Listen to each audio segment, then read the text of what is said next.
Welcome to the Great Bay Foundation podcast, Social Entrepreneurs, in their own words.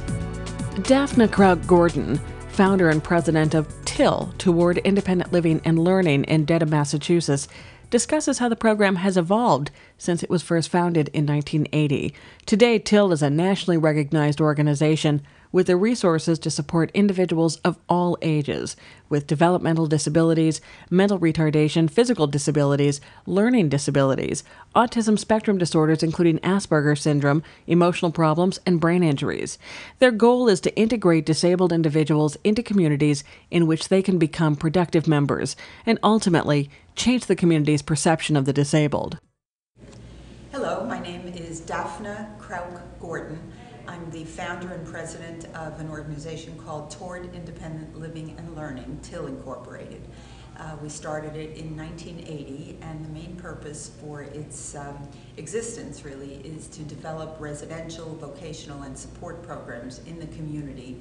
We started out primarily when it was the height of deinstitutionalization, getting people out of large state schools, state-operated institutions, and being able to offer them opportunities that really prior to that people had totally forgotten about them and not believed that they would be able to succeed in the traditional ways that we call success.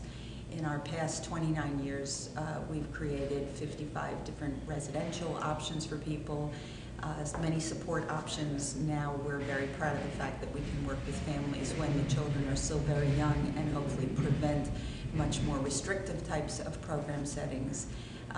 One of the specific areas that we've developed over the past 15 years, more so than some of the others, is the vocational opportunities.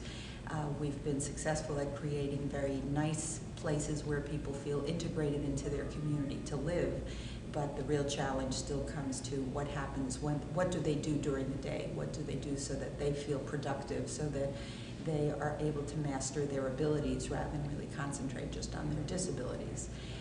And that has been the biggest challenge. It's one of the ways in which we've been very pleased with setting up this connection with Great Bay last year.